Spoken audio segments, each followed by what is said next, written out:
ನಮ್ಮೆಲ್ಲರ ಪೈಕಿ ರಾಮನನ್ನ ದರ್ಶನ ಮಾಡಿ ಬಂದವರು ಅಂದರೆ ಚಕ್ರವರ್ತಿಯವರು. ಹಾಗಾಗಿ ಪ್ರಾರಂಭದಲ್ಲಿ ಅವರ ಪ್ರತಿಕ್ರಿಯೆನೇ ಪಡ್ಕೊಳ್ಳೋಣ ಅಂಥೇಳಿ. ಚಕ್ರವರ್ತಿಯವರೇ, ಈ ಒಂದು ಕ್ಷಣಕ್ಕೋಸ್ಕರ ಶತಮಾನಗಳ ಕಾಯುವಿಕೆ, ನೀವು ಹೋದ್ರಿ, ರಾಮನ ಮುಂದೆ ನಿಂತ್ರಿ, ಹೇಗಿತ್ತು ಆ ಕ್ಷಣ? ತುಂಬ ಭಾವುಕವಾದ ಕ್ಷಣಗಳು. ಅದೆಷ್ಟು ಬಾರಿ ಕಣ್ಣಿಂದ ನೀರು ಹರಿದೋಯ್ತು ನನಗಂತೂ ಗೊತ್ತಿಲ್ಲ. 500 ವರ್ಷ ನಾವು ಪದೇ ಪದೇ ಅದನ್ನು ಹೇಳ್ತಿದ್ದೀವಿ, 500 ವರ್ಷಗಳ ಕಾಯುವಿಕೆ, 500 ವರ್ಷಗಳ ಕಾಯುವಿಕೆ ಅಂತ.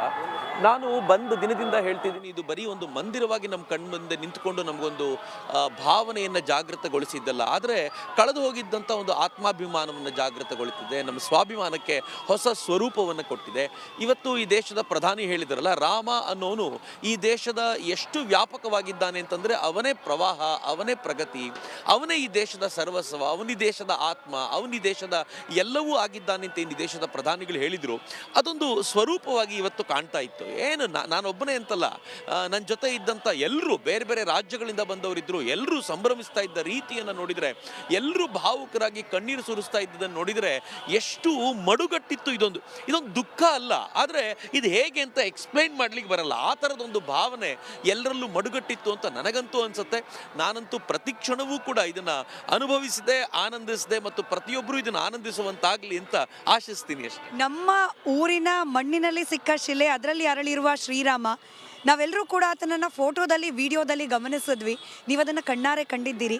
5 ವರ್ಷದ ಬಾಲರಾಮನ ಮುಗ್ಧತೆ ಜೊತೆಗೆ ದೈವಿ ಕಳೆ ಎರಡೂ ಕೂಡ ಇದೆ ಅಂತ ಹೇಳಿ ಅದನ್ನು ನೋಡಿದವರು ವಿಶ್ಲೇಷಣೆ ಮಾಡ್ತಿದ್ದಾರೆ. ನಿಮ್ಮ ಬಾಯಲ್ಲಿ ಆ ಮೂರ್ತಿಯ ವಿಶ್ಲೇಷಣೆ ಆ್ಯಕ್ಚುಲಿ ಹೇಗಿತ್ತು ಇವತ್ತು ಅಂತಂದರೆ, ಮೂರ್ತಿ ಮೊದಲೇ ಓಪನ್ ಆಗಿಬಿಟ್ಟಿತ್ತಲ್ಲ, ಭಾಳ ಜನ ನಾವು ನೋಡಿ ಆಗಿತ್ತು, ಅದು ಹೇಗೋ ಹೊರಗಡೆ ಬಂದಿತ್ತು.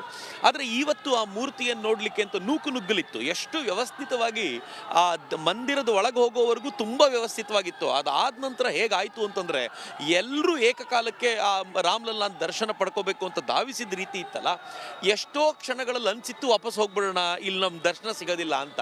ಆದರೆ ಮನಸ್ಸಿನಲ್ಲಿ ಒಂದಿತ್ತು, ಒಂದ್ಸಲ ನೋಡ್ಬಿಡ್ಬೇಕು. ಒಂದು ಯೋಗಿರಾಜರ ಅವರು ಕೆತ್ತನೆ ಮಾಡಿರುವಂಥ ಮೂರ್ತಿ, ಅದರ ಒಳಗೆ ಕಾಲಿಟ್ಟಂತೆ ಇವತ್ತು ಪ್ರಧಾನಮಂತ್ರಿಗಳು ತಮ್ಮ ಭಾಷಣದಲ್ಲಿ ಹೇಳಿದರು, ನಾನಂತೂ ಆ ಚೈತನ್ಯ ಮೂರ್ತಿಯ ವೈಬ್ರೇಷನ್ ಅನುಭವಿಸಿದೆ ಅಲ್ಲಿ ಅಂತ.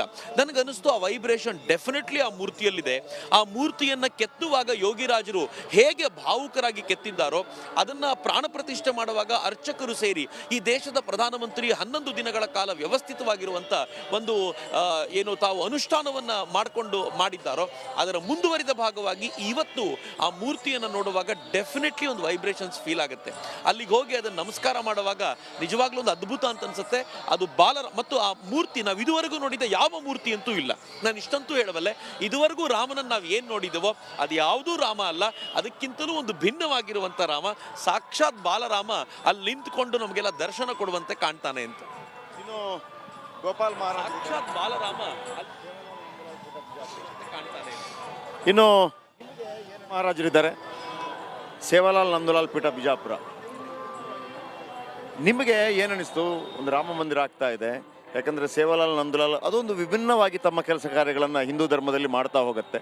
ನೀವೆಲ್ಲ ಭಾಳ ಅಕ್ಕರೆಯಿಂದ ಬಂದಿದ್ದೀರಿ, ನೋಡಬೇಕು ಅಂತ ಹೇಳಿ ಏನನ್ನಿಸ್ತಾ ಇದೆ? ಭಾಳ ಖುಷಿ ಅನ್ನಿಸ್ತದೆ ಸರ್. ಹಾಗೂ ಇವತ್ತು ಈ ಅಯೋಧ್ಯೆಯಲ್ಲಿ ನಮಗೆ ಅನ್ನಿಸ್ತದ, ಸ್ವರ್ಗ ನೋಡ್ಬೇಕತ್ತ, ಯುದ್ಧ ಅಯೋಧ್ಯ ನೋಡ್ಬೇಕತ್ತ. ಆ ರೀತಿ ನಮಗೆ ಇವತ್ತು ಇಲ್ಲಿ ಕಂಡಿದೆ. ಯಾಕಂದ್ರೆ ನಾವು ಈ ರೀತಿ, ನಾನು 4 ವರ್ಷದಿಂದ, ಒಂದು 5 ವರ್ಷದಿಂದ ಕುಂಭಮೇಳಕ್ಕೆ ಬಂದೀನಿ ಪ್ರಯಾಗರಾಜ್ನಲ್ಲಿ.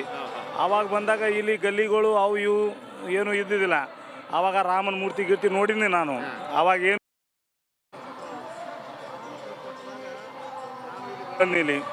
ಇಲ್ಲಿ ಬಂದಾಗ ಏನಾಯ್ತಲ್ಲ, ನಾನು ನೋಡಿದ್ನಿ.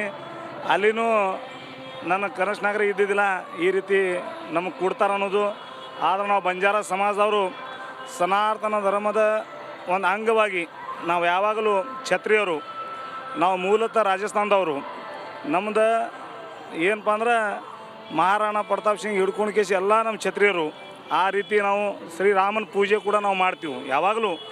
ಆ ರಾಮನ ಭಕ್ತರು ನನಗೆ ಹಿಂಗೆ ಖುಷಿ ಅನ್ನಿಸ್ತದ. ಎಲ್ಲ ರಾಮ ಭಕ್ತರೊಳಗೆ ಮತ್ತು ಹಾಗೂ ಎಲ್ಲ ತಂಡನಲ್ಲಿ ರಾಮ ಪೂಜೆ ನಡಿಬೇಕು. ಯಾರೇ ಬರುವಂಥ ಇದ್ರಂದ್ರೆ ಇಲ್ಲಿ ಬರಬೇಕು, ಅಯೋಧ್ಯ ನೋಡಬೇಕು, ನಮ್ಮ ಸನಾತನವನ್ನು ನಾವು ಉಳಿಸ್ಕೋಬೇಕು ಅನ್ನುವಂಥ ಮಾತು ನಂದಿದೆ. ಈ ರೀತಿ ಆ ಟ್ರಸ್ಟ್ ಕಮಿಟಿದವ್ರು ನನಗೆ ಆಹ್ವಾನ ಮಾಡಿ ಇಲ್ಲಿ ಕರೆಸಿದ್ರು. ಇವತ್ತು ಮೋದಿಜಿಯವ್ರು ಬಂದಿದ್ದರು, ಯೋಗಿಜಿಯವ್ರು ಬಂದಿದ್ದರು. ಮೋದಿ ಸಾಹೇಬರು ಒಂದು ಚೆನ್ನಾಗಿ ಮಾತಾಡಿದ್ರು. ರಾಜಕೀಯವಾಗಿ ಅಲ್ಲ, ಪಕ್ಷಾತೀತಗಾಗಿಲ್ಲ, ಚಲೋತ್ನಾಗಿ ಮಾತಾಡಿದ್ರು.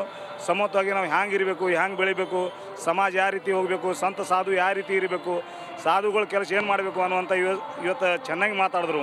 ಅದಕ್ಕಾಗಿ ನಾನು ಈ 5 ವರ್ಷದ ವನವಾಸ ಈಗ ನೋಡಿದ್ವಿ ಅಂದ್ರೆ ಭಾಳ ಧನ್ಯ ಅನ್ನಿಸ್ತದ. ಮೋದಿಜಿ ಅವರು ಒಂದು ಮಾತು ಹೇಳಿದರು, ಹಮ್ತೋ ನಾವೊಂದು ಮಾತು ಹೇಳ್ತೀವಿ, ನಾ ಏನು ಪಕ್ಷ ಮಾಡಬೇಕತ್ತಿಲ್ಲ, ಜೋ ರಾಮಕ್ಕೂ ಲಾಯೇ ಹೇ ಹಮ್ ಉನ್ಕೋ ಹಿ ಲಾಯಂಗೆ ಅನ್ನುವಂಥ ಭಾಷೆ ಮಾತ್ರ ನಮ್ಮ ಮನಸ್ಸಿನಾಗೂ ಬರ್ಲಕತ್ತದ. ನಾವು ಅದಕ್ಕಾಲೆ ಯೋಗಿಜಿ ಅವ್ರಿಗೆ, ಮೋದಿಜಿ ಅವ್ರಿಗೆ ಹಾಗೂ ಇಲ್ಲಿದ ಮೀಡಿಯಾದವ್ರಿಗಾಗಲಿ, ಎಲ್ಲ ನಮ್ಮ ರಾಮ ಭಕ್ತರ ಕಾರ್ಯಕರ್ತರಿಗಾಗಲಿ ಎಲ್ಲರಿಗೂ ಆ ಭಗವಂತ ರಾಮ ಅವ್ರಿಗೆ ಚೆನ್ನಾಗಿ ಇರಲಿ ಅಂತ ಅನ್ನೋಂಥ ಮಾತು ಹೇಳಿ, ನಮ್ಮ ಏನು ಸಣ್ಣ ಸಮಾಜಗೆ ನಾವು ಲಕ್ಕೀಶಾ ಬಂಜಾರ ಕುಲದವರು, ನಾವು ಸೇವಾಲಾಲ್ ಮಹಾರಾಜರು ಪೈಲ ದೇವ್, 2ನೇ ದೇವ್ ಯಾರಿದ್ರಂದ್ರೆ ಅದು ಬಾಬಾ ಸಾಹೇಬ್ ಅಂಬೇಡ್ಕರ್.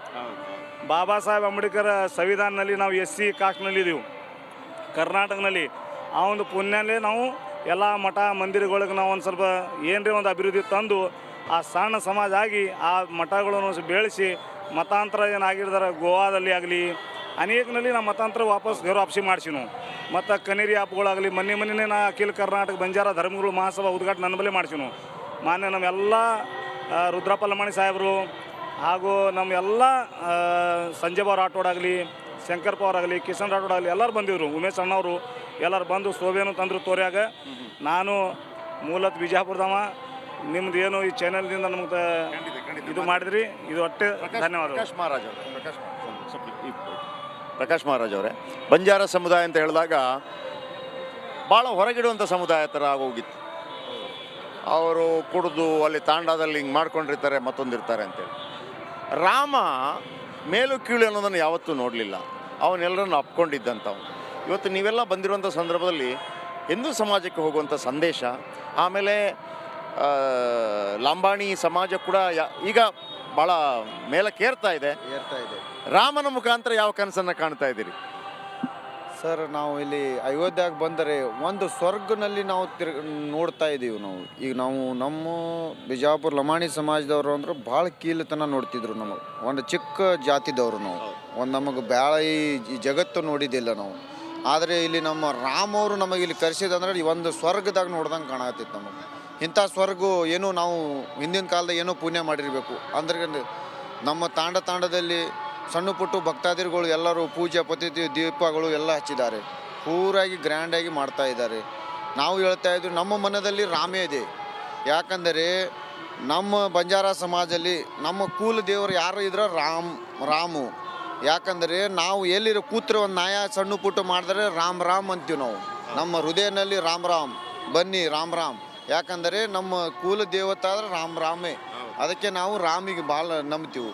ನಮ್ಮ ಕುಲ ದೇವತಾ ಇದ್ದರೆ ರಾಮು, ಮತ್ತು ಅದರ ಹಿಂದೆ ನಮ್ಮ ಸಂತ ಸೇವಾಲಾಲ್ ಮಹಾರಾಜರು. ನಾವು ಎಸಿನಲ್ಲಿ ಕುಂದಿರ್ಬೇಕಂದ್ರೆ ಅಂಬೇಡ್ಕರ್, ಡಾಕ್ಟರ್ ಬಾಬಾ ಸಾಹೇಬ್ ಅಂಬೇಡ್ಕರ್ ಪುಣ್ಯದಿಂದ ನಾವು SC/ST ಬಂದಿದ್ದೇವೆ ಅಂತ. ಈ ಅಯೋಧ್ಯ ನಗರಿನಲ್ಲಿ ನೋಡಿದರೆ ಅಯೋಧ್ಯ ನಗರಿಲ್ಲ, ಇದು ಒಂದು ಸ್ವರ್ಗ ಆಗ್ತಾ ಇದೆ. ನಾವು ಏನೋ ಹಿಂದಿನ ಕಾಲದಲ್ಲಿ 500 ವರ್ಷ ಏನೋ ರಾಮ ವನವಾಸ ಮಾಡಿದಾರಲ್ಲ, ಹಾಗೂ ನಾವು ಎಂತೋ ವರ್ಷ ವನವಾಸ ಮಾಡಿದ್ದೆವು. ಆ ವನವಾಸ ಈಗ ನಮ್ಮ ಹೃದಯದಲ್ಲಿ ವನವಾಸ ಹೋಗಿದ್ದಾರೆ. ಈಗ ನಾವು ಎಲ್ಲೋ ರಾಮದಲ್ಲಿ ಜಾಗದಲ್ಲಿ ಬಂದಿದ್ದೇವೆ. ಮತ್ತಷ್ಟು ಶ್ರೀಗಳು, ಮತ್ತಷ್ಟು ಮಠಮಾನ್ಯದ ಪೀಠಾಧಿಪತಿಗಳು ನಮ್ಮ ಜೊತೆ ಜಾಯ್ನ್ ಆಗಿದ್ದಾರೆ. ರಾಮನ ದರ್ಶನ ಆಯ್ತಾ ಶ್ರೀಗಳೇ? हिंदी हम श्री राम मंदिर अयोध्या में जो आज भगवान श्री राम की प्राण प्रतिष्ठा का समारोह था उसमें आमंत्रित थे और उसी महोत्सव में हम आए थे। बड़ा दिव्य और भव्य आयोजन हुआ। भगवान श्री राम पूरे विश्व की आत्मा है। आज जन जागरण का दिन है। आज हृदय में एक नई ऊर्जा के संचार का समय है।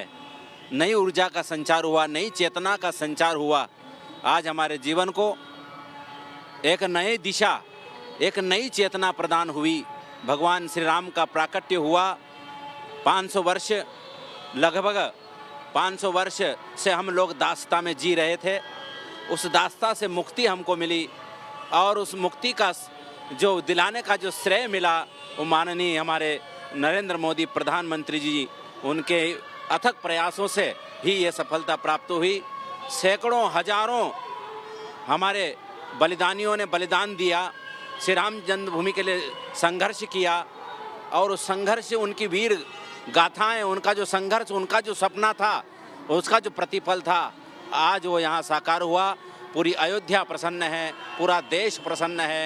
आज पूरे अयोध्या में दीप मालिकाएं हो रही है, हर घर में चौक और रंगोली बनाई गई है, हर घर में दीपक जलाए गए हैं, पटाखे फोड़े जा रहे हैं। ಬಿಲ್ಕುಲ್ ಬಿಲ್ಕುಲ್ ಏಕ್ ಸಾಲ್ ಮೇ ದೋ ದೀಪಾವಳಿಯ ಬನ್ ಗಯೆ.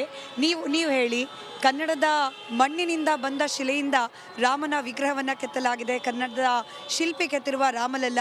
ಹೀಗಾಗಿ ಕರ್ನಾಟಕಕ್ಕೆ ಮತ್ತಷ್ಟು ಆಪ್ಯಾಯಮಾನದ ರಾಮ. ಈ ಸಂದರ್ಭದಲ್ಲಿ ಅಯೋಧ್ಯೆಯಲ್ಲಿದ್ದು ರಾಮನನ್ನು ಯಾವ ರೀತಿ ಸ್ಮರಿಸ್ತೀರಿ? ಈ ಇಡೀ ಕಾರ್ಯಕ್ರಮ ಹೇಗೆ ಭಾಸವಾಗ್ತಿದೆ ತಮಗೆ? ನಾವಂತೂ ಕರ್ನಾಟಕದ ಶಿಲ್ಪಿಯಲ್ಲಿ ಕಿತ್ತಿದ್ದಕ್ಕೆ ನಾವು ತುಂಬ ಅತಿ ಗೌರವನಿಂದ ಇದು ಮಾಡ್ತೀವಿ, ಕ್ಷಮೆ ಮಾಡ್ತೀವಿ. ಮತ್ತು ನಮ್ಮ ಕರ್ನಾಟಕದಲ್ಲಿ ಶಿಲ್ಪಿ ಅಲ್ಲಿ ರೆಡಿಯಾಗಿ ನಮ್ಮ ಇಲ್ಲಿ ಅಯೋಧ್ಯೆಯಲ್ಲಿ ಬಂದು ಕೂತಿದೀಯ ಅಂದರೆ ನಮ್ಮದು ದೊಡ್ಡ ಇಡೀ ಅಖಂಡ ಕರ್ನಾಟಕದ ಪುಣ್ಯ ಅಂತೇಳಿ ನಾವು ಭಾವಿಸ್ತೀವಿ. ಮತ್ತು ಇನ್ನು ನಾವು ಈ ಅಯೋಧ್ಯ ನೋಡಬೇಕಂದ್ರೆ 500 ವರ್ಷದ ಇತಿಹಾಸದಲ್ಲಿ ಯಾರೂ ಮಾಡಿಲ್ಲ. ಇದು ಫಸ್ಟ್ ಟೈಮ್ ಆಗಿದೆ.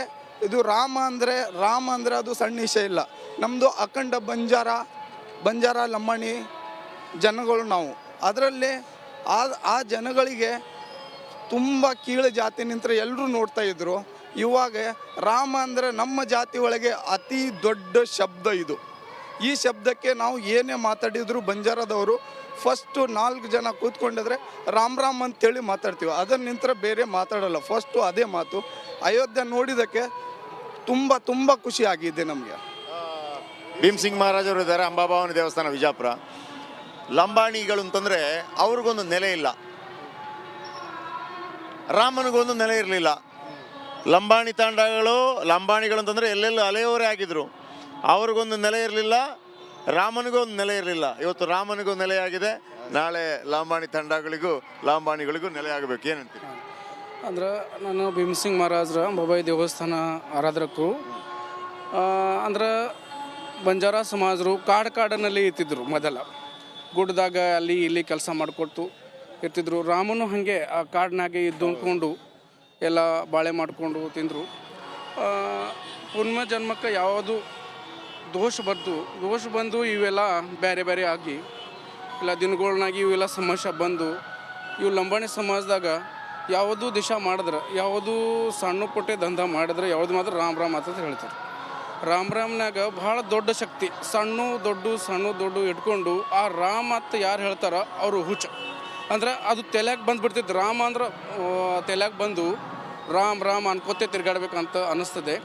ಮತ್ತು ರಾಮ ಅಂದ್ರೆ ಭಾಳ ದೊಡ್ಡ ದೇವಸ್ಥಾನ. ಅದ್ರದ್ದು ಯಾರ ಹೆಸರು ತೆಗೆದದು ಅವ ಯಾವಾಗಲೂ ಕಡಿಮೆ ಇರೋಂಗಿಲ್ಲ. ಭಾಳ ದೊಡ್ಡ ಮನುಷ್ಯ ಇದ್ದಂಗೆ. ಮತ್ತು ಇಲ್ಲಿ ಬಂದಂದ್ರೆ ನಾವು ಯಾರ್ದು ಮೊದಲು ನಾವು ಪುಣ್ಯ ಮಾಡಿಲ್ಲ. ನಮ್ಮ ತಾಯಿ ತಂದೆ ಹಿಂದೆ ಪುಣ್ಯ ಮಾಡಿದ್ದು, ಪುಣ್ಯ ಮಾಡಿದ್ದು ನಮ್ಮ ಗೋಪಾಲ್ ಮಹಾರಾಜರು ಇಲ್ಲಿ ನಮಗೆ ಕರ್ಕೊಂಡು ಬಂದರು. ಅಯೋಧ್ಯೆ ತೋರಿಸಿದ್ರು. ಇಲ್ಲಿ ಸ್ವರ್ಗದಂಗೆ ಬಂದಂಗೆ ಆಗ್ತದೆ. ಮತ್ತು ಇಲ್ಲಿ ನೋಡಿದ್ರೆ ಏನೇನು ಆಗ್ಲತ್ತ ನಮಗೆ ಗೊತ್ತಾಗ್ಲತ್ತಿಲ್ಲ. ಇಲ್ಲಿ ಸ್ವರ್ಗನಾಗ ಬಂದು ಏನು ಮ್ಯಾಲೆ ಸ್ವರ್ಗನಾಗ ಹೋದ್ವು ಏನು ಗೊತ್ತಾಗಲಿತ್ತಲ್ಲ. ಮತ್ತು ಇಲ್ಲಿ ಇದ್ದು ಅಯೋಧ್ಯೆ ನೋಡಬೇಕು, ಸತ್ತ ಸ್ವರ್ಗ ನೋಡ್ಬೇಕಂದ್ರೆ ಇದು ರಾಮದ ಅಕ್ಷರ. ಯಾಕಂದ್ರೆ ನಮಗೂ ಹಿಂಗೆ ಅನ್ನಿಸ್ತದ. ರಾಮ 500 ವರ್ಷ ಬಿಟ್ಟು ಬಂದದ್ದು. ನಾವು ಎಷ್ಟು ವರ್ಷ ಬರ್ತೀವಿ ಇಲ್ಲ ಗೊತ್ತಿಲ್ಲ. ಇಲ್ಲಿ ಇದ್ದು ಅಯೋಧ್ಯೆ ನೋಡ್ಬೇಕಂತೆ, ಸತ್ತು ಸ್ವರ್ಗ ನೋಡ್ಬೇಕಂತೆ. ಅಂದರೂ ನಾವು ಭಾಳ ಸಮುದಾಯ ಅಂದರೆ